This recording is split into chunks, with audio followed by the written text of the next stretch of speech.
Hello guys, आज हम Kohlberg के बारे में डिस्कशन करेंगे और इसके बारे में पढ़ेंगे। और कोलबर्ग की जो थ्योरी दी है उन्होंने वो दी है मोरल डेवलपमेंट थ्योरी, यानी मोरल चीज़ों के ऊपर हम डिस्कशन करेंगे। कोलबर्ग ने मोरल चीज़ों के ऊपर जो फोकस किया है, जो तरीके बताए हैं, जो उसने लेवल बताए हैं, जो स्टेजेस बताई हैं, आज हम उसके बारे में डिस्कशन करेंगे। और भाई ये मेरे हैंड रिटन नोट्स हैं आपने और मैंने खुद बनाए हैं और मैं आपके सामने लेके आई हूँ। तो आज हम शुरू करते हैं, ठीक है। तो पहला अपना ये है कोहलबर्ग। कोहलबर्ग अमेरिका के थे और अमेरिका में रहते रहते उन्होंने देखा कि अच्छा या बुरा होना, यानी कि समाज के अंदर जो नैतिक चीज़ें हैं, उन्होंने उस चीज़ के ऊपर फोकस किया। और कोलबर्ग की एक स्टोरी है, उन्होंने देखा, एक कहानी पढ़ी, उस कहानी के अनुसार उसने नैतिक चीज़ों के ऊपर सोचा कि भाई नैतिक चीज़ें इतनी मायने रखती हैं। तो उस चीज़ को इन्होंने अपने एक चीज़ सीखी और उस सीखते सीखते उन्होंने उसे अपनी एक थ्योरी में इन्वॉल्व कर लिया, और जिस थ्योरी का नाम है मोरल डेवलपमेंट थ्योरी, जिसे हिंदी में नैतिक विकास का सिद्धांत भी कहते हैं।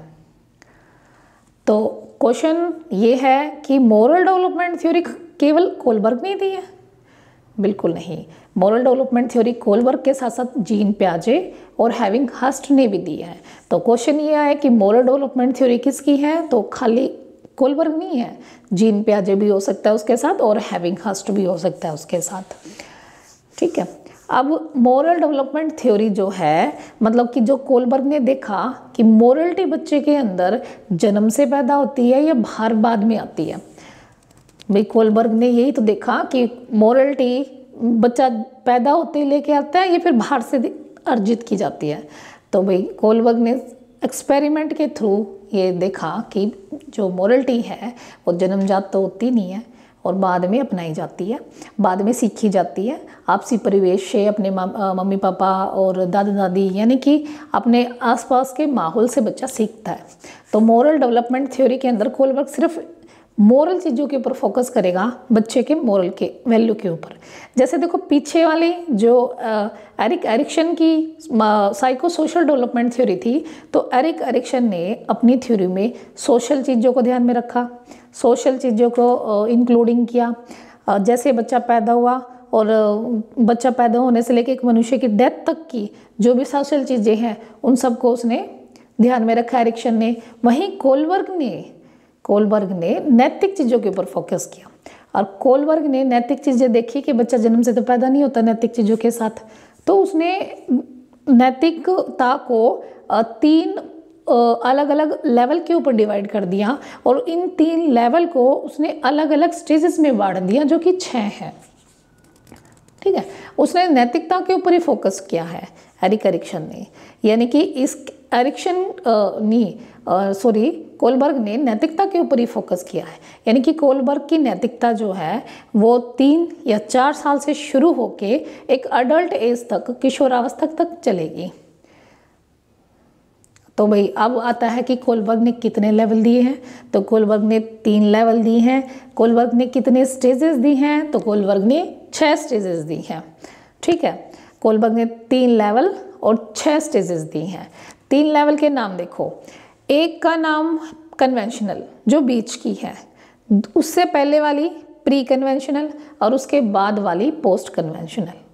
सबसे आसान तरीका याद करने का, कन्वेंशनल के आगे प्री लगाओ, प्री कन्वेंशनल, और कन्वेंशनल के बाद पोस्ट लगाओ तो पोस्ट कन्वेंशनल।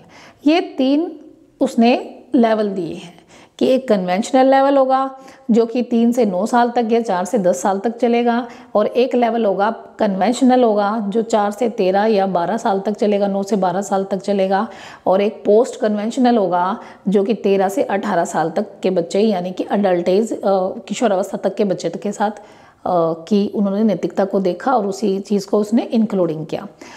तो क्वेश्चन ये आता है कि कोलबर्ग ने कितने लेवल दिए हैं? तो कोलबर्ग ने कितने लेवल दिए हैं? 3। कौन कौन से नाम है? Pre conventional, conventional, post conventional. Hindi में कन्वेंशनल को बोलते हैं पारंपरिक, यानी कि रूढ़िगत, ठीक है। तो इसको हम पारंपरिक बोल ले, परंपरागत बोल ले या रूढ़िगत बोल ले तो कंफ्यूज मत होना।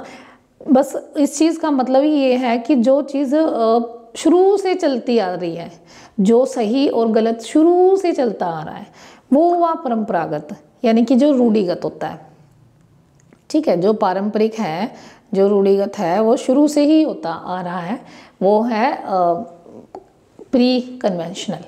तो प्री यानी कि रूढ़िगत से पहले का है जो एज आएगी, और पोस्ट जो रूढ़ियों के बाद आएगी, रूढ़िगत चीज़ों के बाद आएगी, पारंपरिक चीज़ों के बाद आएगी, वो वाली सारी चीज़ें। ठीक है, तो पहली एज का नाम हिंदी में बताया पूर्व परंपरागत स्तर या पूर्व रूढ़िगत स्तर, यानी पहली एज का टाइमिंग होगा अपना, एक सेकेंड, हाँ, पहली एज का टाइमिंग हो गया अपना पूर्व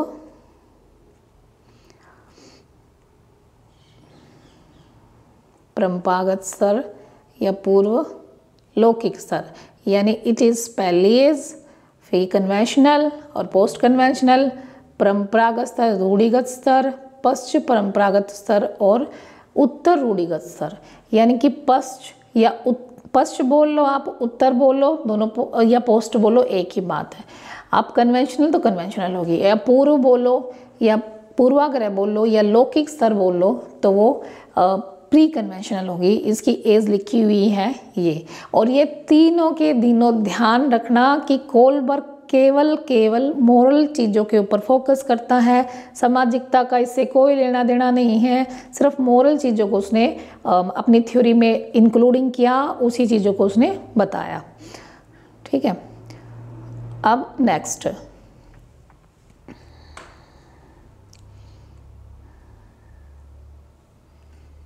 अब अपनी दूसरी स्लाइड पे देखते हैं। देखो 6, अच्छा हाँ, पहली स्लाइड में यहाँ पे 6 लिखा हुआ है, ये गलत है। नहीं, पहली स्लाइड में यहाँ 3 लिखा हुआ है, ये बिल्कुल गलत है। 3 यहाँ पे 6 आना चाहिए, 6 स्टेजेस। चलो अब आगे देखते हैं। तो हमने 3 लेवल पढ़े, प्री, हमने 3 लेवल पढ़े, हमने प्री पढ़ा, कन्वेंशनल पढ़ा और पोस्ट कन्वेंशनल, तीनों के तीनों लेवल हमने देख लिए। अब इनकी एज देख ली। प्री की एज होती है 3 से 9 या 10 तक, 4 से 9 या 10 तक, उसके बाद 10 से 13 तक कन्वेंशनल और 13 से 18 तक पोस्ट कन्वेंशनल होगा। अब इसकी जो 6 स्टेजेस हैं, देखो इन्हीं जो स्टेजेस हैं इनको आगे 2-2 भागों में डिवाइड किया गया, इसको भी 2 में और इसको भी 2 में, यानी कि टोटल स्टेजेस कितनी हो गई? 6, ये 2, ये 2, ये 2, ये टोटल हो गई 6, ये सारी के सारी 6 स्टेजेस हो गई हैं।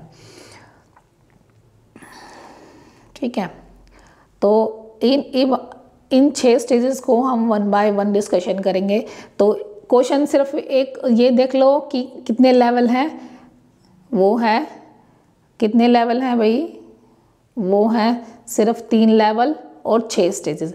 6 स्टेजेस कौन कौन सी हैं? तो 6 स्टेजेस देखो, पहले एक है punishment and obedience, object oriented, जैसे हिंदी में साधन सापेक्षता, अदला बदली अवस्था, अहंकार की अवस्था, be a good boy good girl. ठीक है, और रूल्स एंड रेगुलेशन, ये देख लो भाई, एक रूल्स और रेगुलेशन, सोशल कनेक्टिविटी, इंग्लिश में यूनिवर्सल मोरल डेवलपमेंट, हिंदी में सार्वभौमिक नैतिक विकास, इसको सामाजिक संपर्क, इसको कानून और विधि सम्मत अभिमुखता, और इसको अच्छा बच्चा बनने की अवधारणा बोलेंगे। तो टोटल है हमारी 6 स्टेजेस। ठीक है, टोटल है अपनी 6 स्टेजेस। अब इन 6 स्टेजेस को हम 1 बाय 1 डिस्कशन करेंगे। पहली स्टेज आ गई अपनी पनिशमेंट एंड ओबीडियंस। अब एक बच्चा ने जन्म लिया, जन्म से लेकर 3 साल तक का उसका नैतिकता का कोई रोल नहीं है भाई, वो नैतिक चीज़ों के बारे में कुछ नहीं पढ़ेगा, कुछ नहीं सीखेगा, उसको पता भी नहीं होता नैतिकता, क्योंकि वो होता है, फीडिंग होती है बच्चे की, बस उसको 2-4 चीज़ें आती हैं, उसमें नैतिकता का कोई वैल्यू नहीं होता। बच्चा दूध पीता है, पोटी करता है, रोता है, उसको कोई चीज़ नहीं मिली तो वो रोएगा, उसको किसी प्रकार का कोई भी परेशानी होगी तो वो रोएगा, बस उसको यही चीज़ आती है, तो उसमें नैतिकता का कोई रोल ही नहीं होता। ठीक है, अब अपने 3 साल के बच्चे या 4 साल के बच्चे को देखो आस पड़ोस में, वो बच्चा कुछ गलत कर रहा है, मान लो वो बच्चा पानी बखेर रहा है, पानी फिर से बखेर दिया, फिर से बखेर दिया, तो उसकी मम्मा आएंगी और एक चटा लगाएंगी, लगा दिया। फिर क्या किया, फिर उस बच्चे ने फिर से पानी बखेर दिया, फिर एक जम के चाटा लगाया। तो उस बच्चे ने देखा अगर मैं पानी बखेरूंगा ठीक है तो भाई मेरे तो थप्पड़ आएंगे आएंगे, तो मैं पानी ना बखेरूं ताकि मुझे दर्द ना हो। बच्चे यही करते हैं भाई, उसको सही गलत का तो पता ही नहीं होता। तो ये जो एज है 3 से 9 साल या 4 से 10 साल के आसपास की, इस एज में हम बच्चे को जो चीज़ नहीं करनी उसके लिए हम बार बार कहते हैं बेटा ये नहीं करना, बेटा ये नहीं करना, पर वो कहाँ मानता है। जब तक उसको एक थप्पड़ ना लगाओगे वो मानने वाला भी नहीं है। तो पहला पॉइंट यही कहता है कि अगर आपको बच्चे के अंदर ओबीडियंस यानी कि आज्ञा का पालन करवाना है तो आप उसको दंड दोगे तो आज्ञा पालन करने लग जाएगा। यानी कि जितनी दंड उतनी नैतिकता, ठीक है। अब मान लो वो जैसे क्या नाम है, कहीं आग लगी हुई है और उसके हाथ लगाने जाता है तो आप रोकते हो कि नहीं नहीं नहीं बेटा नहीं ऐसा नहीं करना, अरे हाथ जल जाएंगे ऐसा नहीं करना। अब वो नहीं मानता है तो फिर आप उसके चटाक जैसे लगा देते हो थप्पड़, तो फिर वो उसको पता लग जाता है कि मैं उसके पास जाऊंगा तो मेरे थप्पड़ लगेंगे। तो आपने उसको आज्ञा पालन करवाई कैसे, दंड के साथ। तो पहला पॉइंट यही कहता है, ये जो पहला पॉइंट है, ये जो पहला पॉइंट है, ये जो पहला पॉइंट है अपना, ये सिर्फ यही कहता है कि हमें बच्चे को अगर आज्ञा पालन करवाना है, नैतिकता सिखानी है, देन उसको दंड देना जरूरी है। ऐसा 4 साल से लेके 8 या 9 साल तक के बच्चे का है। भाई मेरा बेटा तो करता ही करता है, जब तक उसके 2 थप्पड़ ना मार लो ना, वो समझने वाला भी नहीं है। उसको ये नहीं पता बेटा ये नहीं करना, ये नहीं कर, पर तो उसके दिमाग में ये आता है कि मुझे तो करना है, कुछ भी हो जाए मुझे तो करना है। और जब उसके 2-4-3 चाटे लगा दो ना, फिर ये सोचता है कि ना अब तो सच में नहीं करना, कुछ तो कुछ है, तभी नहीं करना, नहीं तो मम्मी पापा क्यों बोलेंगे। तो पहला ऑप्शन पनिशमेंट और ओबीडियंस समझ में आ गया कि भाई बच्चे को आप क्या नाम है दंड दोगे तब जाके वो आगे का पालन करेगा। उसको नहीं पता ये नहीं चीज़ करनी चाहिए, उसको ये नहीं पता कि ये नहीं करना चाहिए, ये करना चाहिए, उसको नहीं पता होता। 4 साल से बच्चा शुरू होगा, वो कहाँ से पता लगेगा उसको, बहुत छोटा बच्चा होता है। नेक्स्ट अपना है ऑब्जेक्ट ओरिएंटेड, यानी कि आप बच्चे को खिलौना ला दो तो बच्चा आपकी तरफ आकर्षित हो जाएगा। यानी कि आप उसको कहोगे बेटा यहाँ ये नहीं करना, तो वो मान जाएगा हाँ नहीं करना नहीं करना। यानी कि जिसने उसको गिफ्ट दिया वो तो उसके लिए सबसे बेस्ट एंड बेस्ट हो गया। तो ये है ऑब्जेक्ट ओरिएंटेड, यानी बच्चा सिर्फ है ना, सिर्फ और सिर्फ चीज़ों के ऊपर फोकस करता है। जिसने उसको गिफ्ट दिया, जिसने उसको खिलौने ला के दिए वो अच्छा, जिसने नहीं ला के दी वो बुरा, ठीक है। यानी सेल्फ सेंटर्ड होगा। आप बच्चे से कभी ये मांग रहे हैं बेटा आज आप मेरे को है ना थोड़ी सी चॉकलेट दे दो, वो दे के देगा, कभी ना दे, तो वो सेल्फ सेंटर्ड होता है, यानी खुद को ही उसने पेट भरना है। अगर मान लो 2 बच्चे हैं आपस में और उनको भूख लगी हुई है, तो एक बच्चे के पास पूरा खाना है, तो उस बच्चे को ये नहीं पता कि मैं इसको दे दूँ, उसको नहीं पता इस चीज़ का, ठीक है। लेकिन अगर वो दूसरा बच्चा ये कहता है कि भैया मैं तेरे को ये दे दूंगा, तू मुझे ये दे दे, तो वो दे देता। तो यह है अदला बदली की अवस्था, ठीक है, ईगो की अवस्था, अहम केंद्रीयता की अवस्था, जिसमें बच्चों का खिलौने के ऊपर, अपनी खुद की चीज़ों के ऊपर मतलब सेल्फ सेंटर्ड होता है, बस मैं ही हूँ मैं ही हूँ।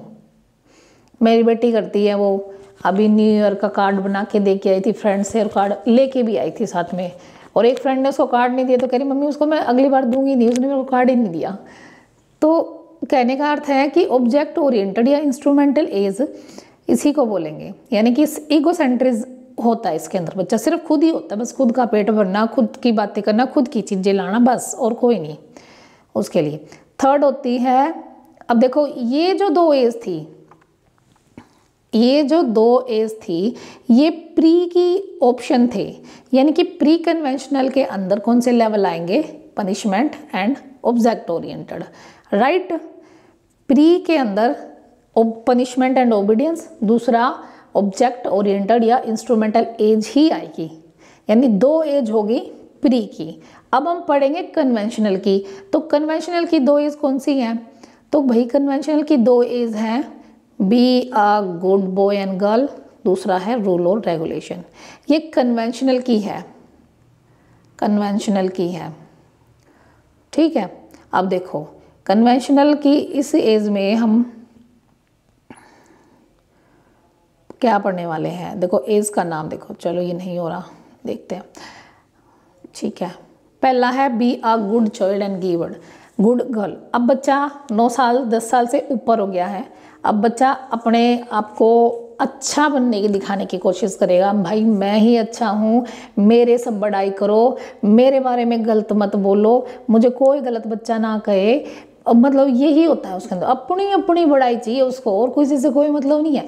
और वो इतना खुश होता है अगर आप दूसरे बच्चे की बुराई कर देंगे, अरे तो कितना गंदा है देखो, और मेरे वाला देखिए मेरा बेटा कितना अच्छा है, तो वो बेटा मतलब अपने आप में ही बहुत खुश हो जाता है।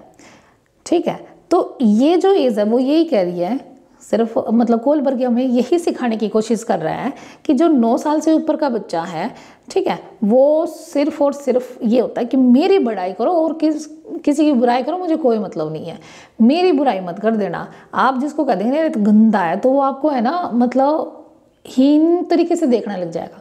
आप देखोगे कि बच्चे के अंदर नफरत जो पैदा होती है वो इसी एज के आसपास ही होती है, चिड़न जो पैदा होती है वो इसी एज के आसपास होती है। जो उसको चिढ़ाते हैं वो उसके लिए अच्छे नहीं होते, बेशक से वो उनके साथ है ना अच्छा व्यवहार कर रहे हो, अच्छी बातें उनको सिखा रहे हो, लेकिन उनको नहीं पता अच्छा गलत क्या है, वो बस अपने अच्छा बनने की कोशिश ही करते रहते हैं। तो be a good child and good girl का अर्थ ये हुआ कि बच्चा वो काम करेगा जिससे उसकी बड़ाई होगी, उसको सब अच्छा कहेंगे, उसकी मतलब उसकी सब प्रशंसा करेंगे, वो है be a good child and good girl, जिसे हिंदी में परस्पर एक रूप अभिमुखता कहते हैं, या अच्छा बच्चे की धारणा बोलेंगे। ठीक है, अब एग्जाम्पल देखो मैंने ये दे दिया है कि एक बच्चा मान लो एक बूढ़ी माँ की हेल्प कर रहा है, तो वो इसलिए हेल्प नहीं कर रहा कि भाई वो उसको ये लग रहा है कि ये बूढ़ी माँ कितनी परेशान हो रही है, इसको रोड पार करवाना है, ये परेशान हो रही है इसलिए करवा, नहीं, वो इसलिए करवा रहा है कि लोग उसकी बड़ाई करेंगे, इसने बूढ़ी माँ को रोड पार करवा दिया ऐसे। और दूसरा वो मतलब अपने आप को ही अच्छा दिखाने की कोशिश करेगा, मैं अच्छा हूँ और सारे बेकार, अपनी बड़ाई करो बस, और सीधी सी बात। उसके बाद आता है रूल और रेगुलेशन। अब बच्चा उससे भी बड़ा हो गया है, उससे ज़्यादा एज में आ गया है, ठीक है, यानी कि 13 साल से 12-13 साल के बीच की एज होगी, 11-12-13 साल के बीच की एज होगी ये। इसमें बच्चे को सही और गलत का थोड़ा थोड़ा पता लग जाता है, ज़्यादा नहीं पता लगता। रूल और रेगुलेशन थोड़े थोड़े पता लग जाते हैं इसमें, ज़्यादा नहीं होते इसमें। जैसे कि अगर हम रोड पे जा रहे हैं तो हमें किस तरफ जाना है, लेफ़्ट साइड चलना है, ठीक है, तो ये चीज़ें उसको पता लगती है। अब मान लो क्या नाम है, चौक के ऊपर अगर रेड लाइट आ गई तो हमें स्टॉप होना है, हमारी गाड़ी रोकनी है, तो ये रूल पता लग जाते हैं। ठीक है, अगर ग्रीन आ गई तो हमें जाना है और येलो आ गई तो हमें रुकना है, इस तरह की चीज़ें पता लग जाती है। बच्चे को ये पता लग जाता है कि चोरी करूँगा तो पुलिस ले जाएगी, जेल में डाल देगी, ये डर होता है उसको, मतलब थोड़ा पता लग जाता है, हल्का फुल्का ही पता लगता है, ये नहीं है कि उसको रोड लेवल में पता लग गया, थोड़ा बहुत उसको पता लग जाता है कि मैं मान लो किसी को मैं किसी के भाई मतलब उसको जान से मार दूँ तो मुझे पुलिस ले जाएगी, ये गलत है, इस तरह का उसका हल्का हल्का पता लग जाता है उसको। रूल और रेगुलेशन को वो फॉलो करने लग जाता है कि ऐसा नहीं करूँगा तो भाई ऐसा हो जाएगा, ऐसा नहीं करना, ऐसा करना कानून के खिलाफ है, ये चीज़ें उसको पता लगनी शुरू हो जाती है। पूर्णतः पता नहीं लगती क्योंकि अभी 12-13 साल का ही तो बच्चा है, पूर्णतः कहाँ से पता लगेगी, बस शुरू हो जाएगी। अकॉर्डिंग टू कोलबर्ग इस एज में उसको सही और गलत का पता लग जाएगा, सही और गलत का पूर्णतः पता नहीं लगेगा पर शुरू हो जाएगा उसका लगना। ठीक है, अब अच्छा आगे देखो, ये जो 2 एज हमने पढ़ी हैं, ये वाली ये कन्वेंशनल के अंदर आती हैं, ध्यान रखना, कन्वेंशनल यानी परंपरागत स्तर, रूढ़िगत स्तर, लौकिक स्तर के अंदर। अब हम पढ़ेंगे पोस्ट कन्वेंशनल, जिसे पश्चिम परंपरागत या उत्तर परंपरागत बोल लो। मैं आपको सलाह दूंगी इंग्लिश के 3 ही शब्द रट लेना बस, हिंदी के तो बहुत है। चलो अब देखो, ये जो है सोशल कनेक्टिविटी। अब हमारा बच्चा कितने एज का है, हमारा बच्चा है 13 to 18,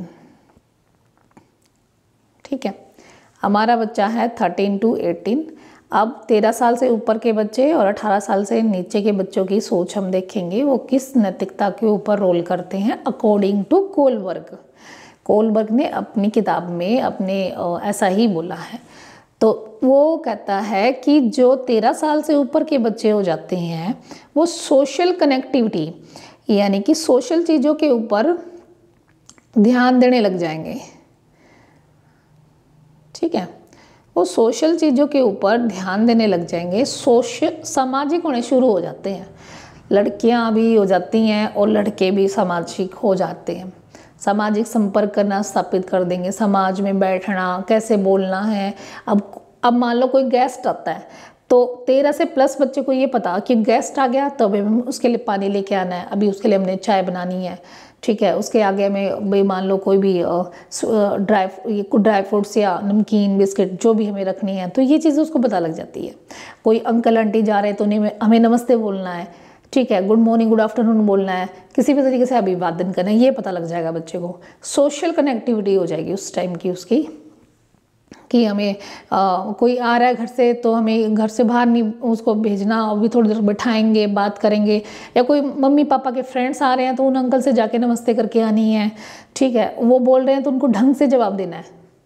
ये चीज़ें ना बच्चों के अंदर आ जाएगी इस टाइम में, 13 प्लस बच्चों के अंदर। तो सोशल कनेक्टिविटी, तो अकॉर्डिंग टू कोलबर्ग बच्चा सामाजिक होना शुरू कर देता है 13 प्लस एज में, ठीक है।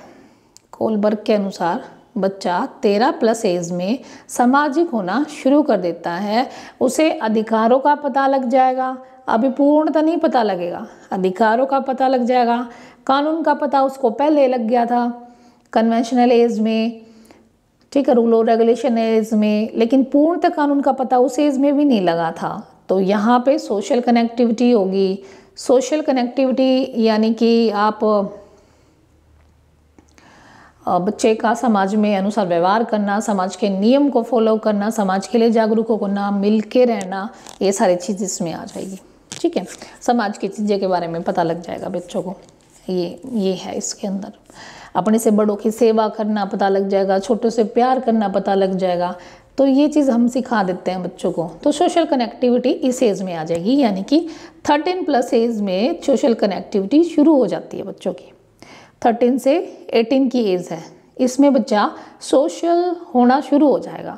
अब आता है यूनिवर्सल मोरल डेवलपमेंट, यानी कि बच्चा मोरल तरीके से डेवलपमेंट तो उसका हो रहा है, ठीक है, 3 साल से ही शुरू हो गया।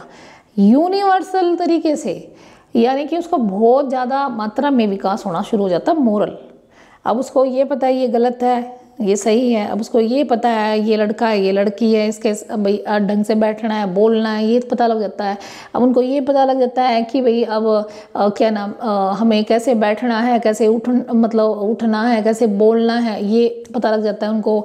मतलब वो सोचने लग जाते हैं, सार्वभौमिक उनका विकास होना शुरू हो जाता है, चिंतनशील हो जाते हैं, गलत की तरफ आवाज़ भी उठाने लग जाते हैं।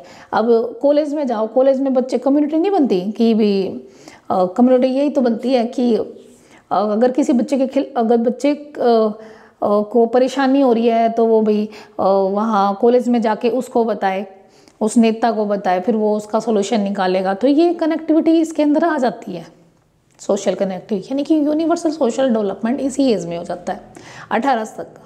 उसको मोस्टली पता लग जाता है भाई अगर हमें मान लो हम वॉशरूम जा रहे हैं तो हमें गेट बंद करना है, हम नहा रहे हैं तो हमें गेट बंद करना है, अगर कोई लड़की आ रही है तो हमें ढंग से मतलब आराम से बैठना है, जेंट्स बच्चे को, लड़कियां आ रही हैं तो वो कैसे, अगर कोई लड़का है तो कैसे करना, मतलब इस तरह की चीज़ें उसके दिमाग में जाती है, चिंतनशील हो जाता है वो, ठीक है। तो ओवरऑल ये जो 2 हैं वो आती हैं हमारी पोस्ट के अंदर, ठीक है। पोस्ट के अंदर भाई ये वीडियो बनानी मुझे इतनी आती नहीं है पर स्टार्ट तो की है, देखते हैं, ठीक है। तो मैंने बताया 3 लेवल और 6 स्टेजेस। क्वेश्चन कैसे आते हैं, क्वेश्चन सुनो, स्टेटमेंट आएगी, स्टेटमेंट के अंदर आपको देखना है क्या लिखा हुआ है, फिर आपको जज करना है कौन सा ऑप्शन है। स्टेटमेंट ये आई कि एक बच्चा आपसे शिकायत कर रहा है कि मैडम देखो उसने है ना उसने कुर्सी गिरा दी, देखो मैडम उसने कुर्सी गिरा दी। तो ये जो बच्चे की एक्टिविटी है, ये बच्चा जो कार्य कर रहा है वो कौन सी कोलबर्ग की किस स्टेज के अंदर आता है, आपको ये सोचना पड़ेगा किस स्टेज के अंदर आता है ये। तो बताओ किस स्टेज के अंदर आता है भैया ये बताओ। तो ये कोलबर्ग की किस स्टेज के अंदर आता है? तो ये कोलबर्ग की बी आ गुड चाइल्ड और गुड गर्ल के अंदर आएगा। बच्चा इसलिए शिकायत नहीं करना कि उसको कुर्सी की चिंता है, वो इसलिए शिकायत नहीं कर रहा, वो इसलिए शिकायत कर रहा है कि आप उसको डांटो, आप उसको ये कहो तू गंदा है और मुझे अच्छा बताओ, मैं देख कितना अच्छा हूँ, मैंने आपको ये बताया कि उसने कुर्सी गिरा दी। ठीक है, ये चीज़ है। आप बच्चे को थोड़ा बहुत नियम के बारे में पता लग जाएगा, वो रूल एंड रेगुलेशन के बारे में पता लग जाएगा, वो है। तो इस तरह के क्वेश्चन आते हैं। ठीक है, अब अपना है आगे ये वाला।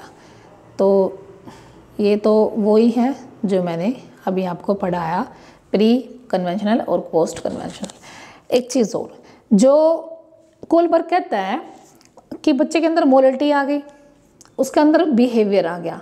तो बच्चे के अंदर इंटरनल और आउटरनल बिहेवियर कौन कौन सी एज में और कैसे कैसे आते हैं। यानी मैं ये कहना चाह रही हूँ आपसे कि अगर बच्चा प्री कन्वेंशनल लेवल, कन्वेंशनल नहीं, प्री कन्वेंशनल लेवल के अंदर है, तो बच्चे के अंदर मोरलिटी कैसी होगी? भारी होगी या अंदर होगी? यानी वो दिखाने के लिए कर रहा है या उसके इंटरनल है? बच्चे के अंदर जो प्री कन्वेंशनल लेवल है उसके अंदर वो दोनों चीज़ें हैं जी, यानी कि उसकी मोरलिटी, उसका बिहेवियर या उसका व्यवहार या उसकी नैतिकता, वो दोनों के दोनों भारी दिखाने के लिए होती हैं, उसके अंदर कुछ नहीं होता। इसीलिए बच्चे को भगवान का रूप बोलते हैं, क्योंकि उसके अंदर मन में पाप नहीं होता, लेकिन वो मतलब जो कर रहा है ना वो दिखा रहा है, बस वो ही एक्चुअल है उसका। तो दोनों चीज़, मोटिव और बिहेवियर, मतलब व्यवहार और अभिप्रेरणा भारी होगी, बाह्य होगी, एक्सटर्नल होगी। अब आती है कन्वेंशनल। कन्वेंशनल के अंदर जो मोटिवेशन होता है, मतलब मोरलिटी होती है, वो अंदर ही आ जाती है थोड़ा थोड़ा कि भाई मैं अच्छा बनने की कोशिश करूं, और जो बिहेवियर होता है वो बाहर दिखाए। बिहेवियर तो बाहर ही दिखेगा भाई, अभी उसको ये नहीं पता कि कुछ चीज़ें छुपानी होती है, अभी थोड़ी ना पता है उसको, अभी इतना चालाक नहीं हुआ है वो। और जो भी उसके अंदर होगा ना वो उसके फेस पे दिखाई देगा। और पोस्ट कन्वेंशनल में क्या होता है कि जो मोरलिटी होती है, यानी कि अभिप्रेरणा होते हैं, वो भी इंटरनल होते हैं, और जो बिहेवियर है वो भी इंटरनल होता है। बच्चे के मन में क्या चल रहा है आपको पता लगाना बड़ा मुश्किल हो जाता है पोस्ट कन्वेंशनल एज के अंदर। यानी 13-14 साल से ऊपर के बच्चे, 18 साल तक के बच्चे का आप दिमाग में क्या चल रहा है ये पता ना लगाना इसीलिए मुश्किल हो जाता है, क्योंकि उसका बिहेवियर भी इंटरनल होता है और उसका मोरलिटी भी इंटरनल होती है, हमें पता नहीं लगती। और छोटे बच्चों का हमें सब पता होता है, क्योंकि जो भी होता है उनके फेस के ऊपर होता है, उनकी एक्टिविटी के अंदर होता है। अब आता है मेन पॉइंट कि भाई उसने, यानी कि देखो ये वाला मैंने बताया आपसे, अभी मैंने ये डिस्कशन किया है कि भाई ये वाला और ये कि क्या है। बस आपको ध्यान रखना है कि जो प्री है वो बच्चा दोनों चीज़ दिखाने के लिए करता है, तो वो एक्सटर्नल है, बाह्य है। ठीक है, और जो पोस्ट है वो बच्चा की जो मोरलिटी है या बिहेवियर है वो इंटरनल है, वो दिखा नहीं सकते हम। ठीक है, बच्चे का पकड़ना बड़े मुश्किल हो जाता है। और जो कन्वेंशनल है, कन्वेंशनल के अंदर जो मोरलिटी है वो तो बच्चे के अंदर होती है, लेकिन बाहर दिखा देता है, यानी उसके बिहेवियर में दिख जाती है हमें मोरलिटी। ठीक है, अब मेन पॉइंट है जो मैंने लिखे हैं, आप देख लेना। मुख्य बिंदु इसको बोलेंगे कि मोरल डेवलपमेंट जो है बाल्यावस्था से शुरू होता है, जन्मजात नहीं होता, जीरो से शुरू नहीं होता। दूसरा, तर्क व चिंतन से नैतिक विकास का पता लगता है। हम लॉजिक चीज़ों से पता लगेंगे, तर्क करेंगे तब पता लगेंगे, सोचेंगे तो पता लगेंगे। तीसरा होता है कि मैंने बताया कि कोलबर्ग अमेरिका के थे, इनकी डेट ऑफ बर्थ 1927 to 1987 थी। और चौथा कि मोरल डेवलपमेंट 18 साल तक ही होता है, मैंने बताया पहले। और हाँ, एक है कोलबर्ग की कहानी यानी स्टोरी का नाम है हाइंस डिलेमा। ये एक कोलबर्ग की स्टोरी है, और ये स्टोरी कैसी है मैं आपको बता देती हूँ। वैसे छोटे से डिस्क्रिप्शन, मतलब बहुत ब्रीफली बताऊंगी क्या है इस स्टोरी में, पेपर में नहीं आता। हाँ, स्टोरी का टाइटल पूछ सकते हैं कि कोलबर्ग की स्टोरी का नाम बताओ। हाइंस डिलेमा है। स्टोरी क्या है कि एक आदमी है, उसकी वाइफ बीमार हो जाती है और वो हॉस्पिटल में एडमिट हो जाती है। डॉक्टर कहता है भैया आप इसके लिए ये दवाइयाँ लिख के देते हैं, आप जाओ और इसको मेडिकल स्टोर पे से ले आना। अब वो जाता है मेडिकल स्टोर पे, गरीब है वो बेचारा, मेडिकल स्टोर पे देखता है दवाइयाँ तो बड़ी महंगी है, लूँ तो कैसे लूँ। अब मेडिकल स्टोर वाला तो बिल्कुल उसी रेट देता है जो उसकी रेट थी, मतलब बढ़ा चढ़ा के देगा। अब उसके पास तो इतने पैसे नहीं है, अब वो सोच में रहता है कि मैं ये दवाइयाँ खरीदूँ या ना खरीदूँ। नहीं खरीदूँगा तो वाइफ मरेगी, ठीक है, खरीद सकता नहीं हूँ, पैसे नहीं है, चोरी करके ले जाऊँगा तो भाई ये गलत है, यानी कि मोरलिटी के खिलाफ है। तो अब वो कंफ्यूज हो जाता है, यानी कन्फ्लिक्ट उसके अंदर चलता है, यानी द्वंद्व उसके अंदर चलता है। ये हाइंस डिलेमा स्टोरी के अंदर लिखा हुआ है। फिर वो क्या करता है, वो उस दवाइयों को चोरी कर लेता है और मेडिकल स्टोर वाले को नहीं पता लगता। अब वो चोरी कर लेगा और दवाइयाँ दे देगा तो उसकी वाइफ ठीक हो जाएगी, ठीक हो जाती है, ठीक है। लेकिन उसके मन में एक चीज़ ये चलती है कि भाई उसने चोरी करके पाप किया, मतलब गलत किया, चोरी नहीं करनी चाहिए थी। दूसरी तरफ ये भी सोचता है अगर मैं चोरी नहीं करता तो मेरी वाइफ मर जाती, करूँ तो क्या करूँ। तो ये एक स्टोरी है हाइंस डिलेमा। तो कोलबर्ग की स्टोरी का नाम है हाइंस डिलेमा, ठीक है। अब है कोलबर्ग की जो स्टूडेंट, एक कोलबर्ग की स्टूडेंट है जिसका नाम है कैनेल ग्रीनेड। इसका क्या नाम है? कैनेल ग्रीनेड, ठीक है। ये शुरू में कोलबर्ग के साथ होती है, कोलबर्ग के विचारों से भी सहमत होती है, उनके साथ काम करती है। लेकिन धीरे धीरे धीरे धीरे जैसे ये एज में भी बड़ी होती है और ये मान लो कि उसको थोड़ा बहुत पता लगता है नैतिकता के बारे में, तो वो फिर कोलबर्ग के स्टूडेंट उसके बाद में आलोचना करती है कि भाई इन्होंने लेडीज़ों को शामिल नहीं किया, क्रिटिसाइज़ करती है, थोड़ा बहुत कुछ कमियां निकालती है इसके अंदर और ये अलग हो जाती है। तो इसकी स्टूडेंट्स का नाम है कैनेल ग्रीनेड। अब कोलबर्ग ने 3 शब्द यूज़ किए हैं, ठीक है। Moral realism, moral conflict, moral reasoning. इसको नैतिक यथार्थवाद कहेंगे, नैतिक द्वंद्व, नैतिक तर्कना। है क्या चीज़ ये सुन लो, जो लिख रखा है वो तो आप पढ़ ही लोगे। भाई एक स्टोरी बताई मैंने अभी, हाइंस डिलेमा। अब वो उस स्टोरी में क्या था कि वो कंफ्यूज हो गया, मैं कि दवाइयाँ लूँ या ना लूँ। ले तो सकता नहीं, पैसे नहीं है, चोरी करूँ तो भाई गलत है, और नहीं लूँगा तो वाइफ बीमार हो जाएगी, वाइफ मर जाएगी। तो वो कंफ्यूज होता है, ये इसको चोरी करूँ या नहीं करूँ, करूँ या नहीं करूँ। तो ये होता है मोरल कन्फ्लिक्ट, यानी कि द्वंद्व में होता है, कंफ्यूज रहता है क्या सही है क्या गलत है, क्या सही है क्या गलत, मतलब सही और गलत के चक्कर में फंसा रहता है। वो होता है कन्फ्लिक्ट अकॉर्डिंग टू कोलबर्ग, ठीक है। अब वो क्या करता है, उसको चोरी कर लेता है, ठीक है। तो ये क्या है, एक प्रोसेस है, सही और गलत की प्रक्रिया, करूँ या ना करूँ। तो द्वंद्व आ गया, कन्फ्लिक्ट हो गया, बीच में कंफ्यूज हो गया वो उसके, लेकिन वो उसको सही और गलत की प्रक्रिया है उसको कहेंगे रीजनिंग। और सही और गलत में से वो सिर्फ सही को चुनेगा तो वो होगा यथार्थवाद, यानी रियलिटी के साथ चलना, रियलिज्म के साथ चलना, ठीक है। तो भाई आज अपना टॉपिक यहीं पे हो गया कंप्लीट। ओके, तो भाई आज हमने क्या पढ़ा, आज हमने यही पढ़ा अब कि भाई कोलबर्ग की थ्योरी का नाम है मोरल डेवलपमेंट थ्योरी। इसने कितने लेवल दिए हैं, इसने 3 लेवल दिए हैं। कितनी स्टेजेस दी हैं, 6 स्टेजेस दी हैं। 6 स्टेजेस के नाम याद कर लेना और लेवल के नाम याद कर लेना, कौन कौन से लेवल में कौन कौन सी स्टेजेस आती हैं वो ध्यान रख लेना, ठीक है। और इनकी स्टोरी का क्या नाम है, उसका नाम है हाइंस डिलेमा। हाइंस डिलेमा स्टोरी का नाम है। और भाई ये कहाँ गए थे और इनके स्टूडेंट्स का क्या नाम है, ये सारी चीज़ें आज हमने डिस्कशन की। और ओवरऑल आपको समझ में आया होगा, वीडियो भी काफ़ी लंबी हो गई, तो थैंक यू भाई, ठीक है, थैंक यू। आपको समझ में आया, कमेंट करके ज़रूर बताना आपको समझ में आया या नहीं आया। अब मैं अगर इस तरह से समझ में आ गया तो मैं इसी तरीके से पढ़ा दूँगी, क्योंकि लिख के पढ़ाने में आसान होता है, फिर समझाना ही बाकी होता है, ठीक है। Okay, thank you.